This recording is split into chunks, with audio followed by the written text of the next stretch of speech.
How we doing, guys? All East TV. We're back again, and we've got a very special guest back on the channel once again, Beren from Leeds Live, who's going to be able to join us for about half an hour or so, guys. So we're just going to discuss the latest transfer rumours. And, of course, Joe and Danny, there's no other place to start with apart from the one that is really exciting us. Rodrigo de Paul, RDP. Beren, what news have you got for us, mate, on that one? Yeah, I mean, it's certainly an ambitious target, isn't it? I mean, no sooner had we spent 40 million on Rodrigo and Robin Koch than we were being linked with this fella over Udinese, who, I mean, all the analysis has come out from all of the various accounts following Leeds since then. It's very, very exciting, isn't it? I mean, he sounds pretty special. I think, as ever with players of that quality, Leeds aren't going to be the only club in for him. And he will be wanting to make sure that any move he makes is going to be the right move for him. I mean, he's been at Udinese for a long time now. He's very established there, a real fan's favourite, the heartbeat of that team. But he's not going to say no to the opportunity to play in the Premier League or even a bigger Italian club. So Leeds' hat is certainly in the ring for him. He's certainly the top target as it stands. Now that Rodrigo and Koch are through the door, they are obviously the biggest priorities for their positions.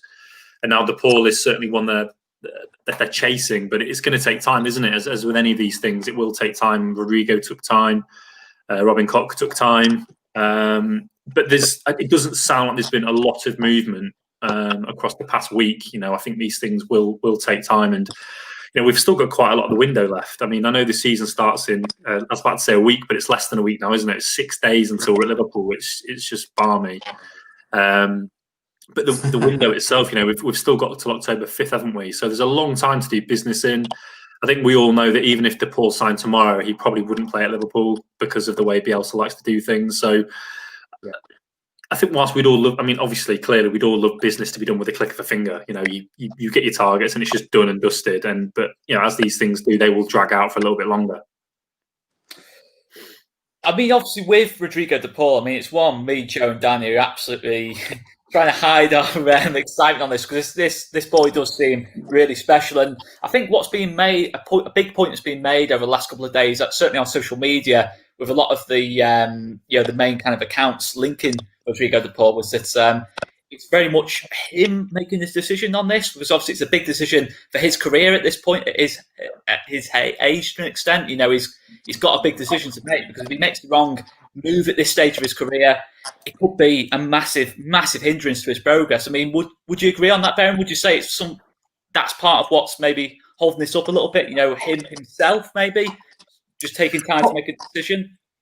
Possibly. I mean, there's going to be any number of factors. I mean, I think what the wider public maybe lose sight of sometimes is how many moving parts there are in a transfer deal. I mean, there are a lot of people with a lot of different interests who have to be happy for a transfer deal to happen, which is, I think, is why Orta was so happy with the original Rodrigo's deal, because it's so rare for all parties involved to be so happy and keen to get things done so quickly. I think we look back at January when we spoke last, Oscar. I mean, the Che Adams one, I mean, that was just a classic example whereby all parties want it to happen in December, and then 6 weeks later, suddenly Southampton don't want it to happen and the wheels fall off. I mean, they're so finely balanced, these transfer deals, especially, you know, when the more and more money gets involved and the bigger the name, there are more parties involved, and it does become, I imagine it's very frustrating for Victor, because he will want to get things done just as quickly as we all want things to get done, because the sooner it's done, the sooner he can relax and Marcelo can relax. But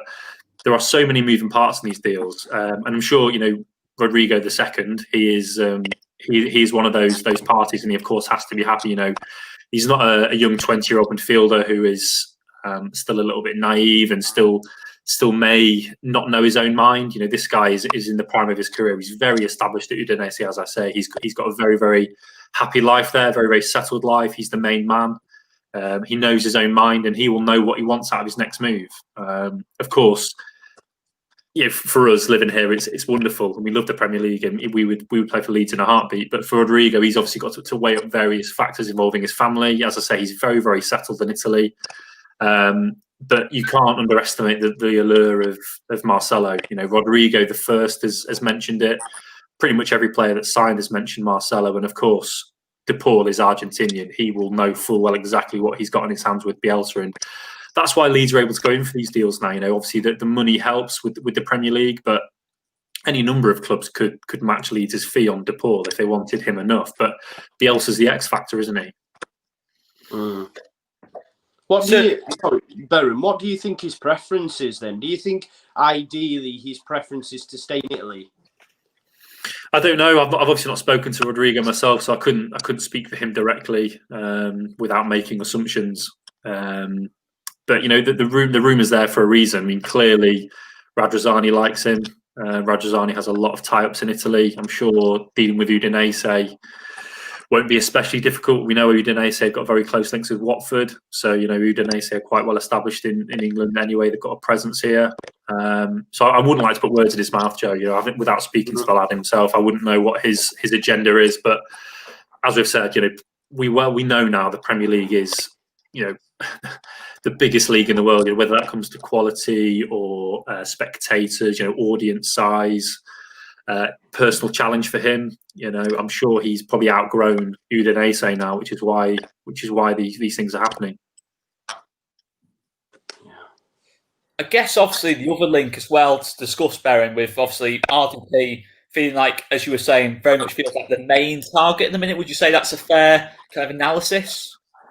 De Paul certainly feels like the main target. I think in terms of money and player quality and the fact that he looks like a bit of a starter, doesn't he? I mean, I've just been looking at it this morning, and what a massive dilemma it creates. I mean, where would he play? I mean, can you honestly see Click or Hernandez being permanently on the bench? I mean, we've seen Hernandez on the bench on occasion, but we've always kind of accepted that because it's not the norm. We're okay for him to be on the bench every so often because we know he's fairly injury prone, but the idea of De Paul coming in and Hernandez being permanently on the bench just doesn't feel right, does it? I mean, the team is so settled now. Now we've got Koch in at defence. That was the obvious gap, wasn't it, from where Ben White left? And even with Rodrigo, we're all expecting Bamford to play at least the first 2 or 3 games before Rodrigo even proves himself. So the idea of him spending more than 30 million on another star player and then for that player to be on the bench for a few weeks, it just feels so odd. But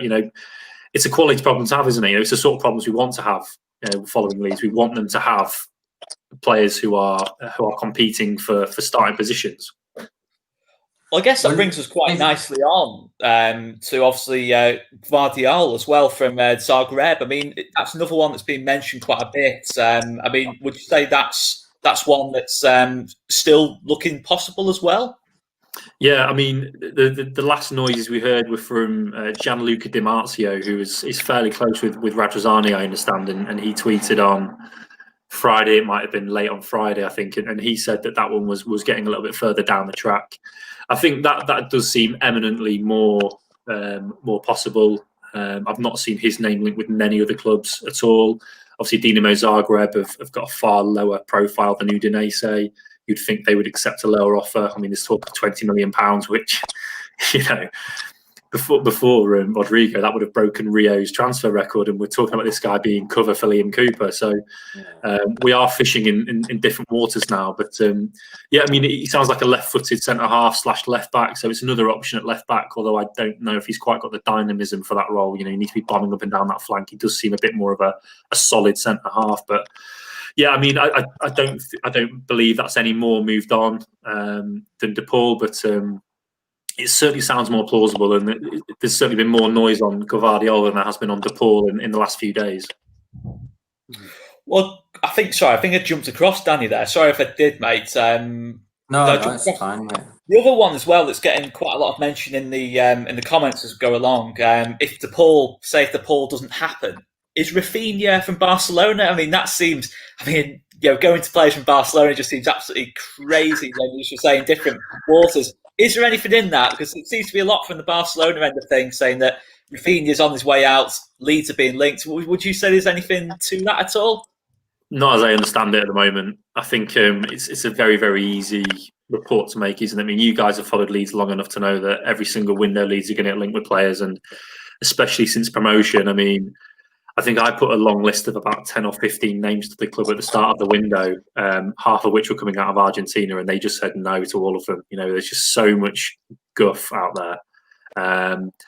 But for those outlets that don't care about their relationship with the club, they don't care about their authority on a subject, they don't care about their reputation. If they're happy just to put stories out there to get clicks, it makes sense for them, doesn't it? You've got Bielsa, you've got Leeds, you've got newly promoted to the Premier League, and that suddenly makes them more realistic for so many of these want-away players around the world. And it's just an easy vehicle for agents to try and move their players on. I mean, and of course, in the past week or so, Barcelona have become a very easy club to link players out of as well because of their financial situation. So it is going to become much easier to kind of add 2 and 2 together and come up with 7.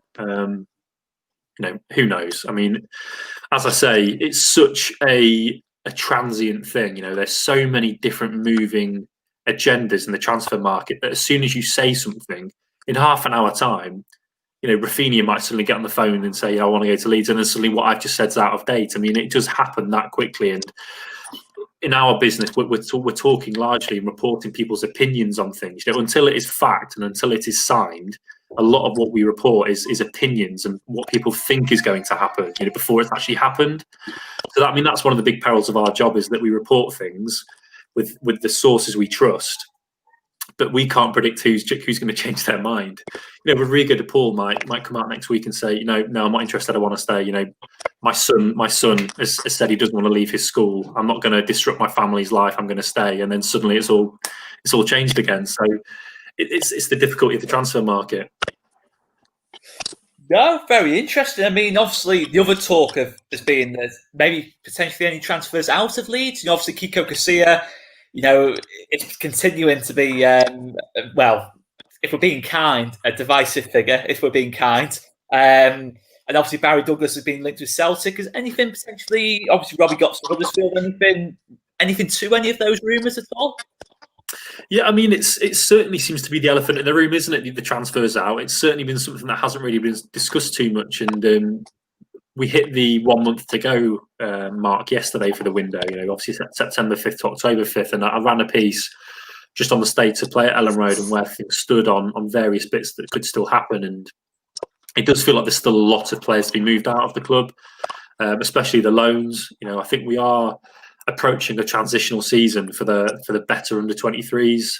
Off the top of my head, Davis, Stevens, Gotts, McCalmont, Bryce Hosanna, they're all into their 20s now, and you'd like to think they've achieved all they want to achieve with the 23s. At some point they will know, their agents will know, their families will know. They need prolonged exposure to competitive football where it means something. There are players in League Two and League One who are playing for their livelihoods. If they don't win on a Saturday, that's a few £100 in bonus they miss out on. It really matters at that level, and you cannot compare under 23 football with what those professional clubs in the lower leagues are competing for. People don't need me to express the need for senior football for players. You've seen it over the years. It's so crucial for development, and even with a small Leeds squad, barring 5 or 6 injuries, those lads aren't going to get minutes, are they? I mean, especially after promotion. You look at Leif Davis, he's so highly rated. Anybody that's watched the 23s will know how good Leif Davis is. But, I mean, he's probably 4th choice left back. The left back's actually a position where we've got so many options. We've got Dallas, Alioski, and Douglas all competing at left back. Is that static coming from me? Can you guys hear that? Yeah. Shall I get rid of my earphones? Yeah, it might be the headphones. Can you hear me still? Yeah. You can hear me, yeah? Yeah, I can hear you. Yeah. And that's all right. I can still hear the static, yeah. It's gone, I think. There we go. Please, gone. All right, okay. So as I was saying, the under 23s. Oscar, can you mute that for a second? I wonder if it just 1 sec. If you're hearing my bones, so you can just.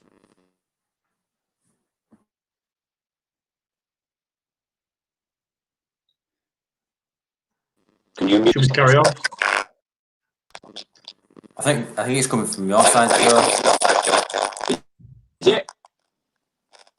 Hold on, I'll take mine. Let's try again.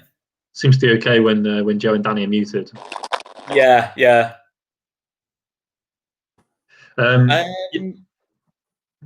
Me? Try to think what we were on then. I was talking about the 23s and players moving out. Yeah, sorry. I'll carry on. Yeah. Yeah, of course. So I mean, in terms of players moving out, as you've said, I think the 23s feel like there are natural loan moves for them to make. I mean, with the way they've strengthened as well, with the likes of Cody Dramé, Joe Gelhart, Sam Greenwood, Charlie Allen, the 23s are in quite a good place, and there's probably for those lads who are a year or two younger than Gotts and McCalmont, etc. They can probably fill the gap at 23s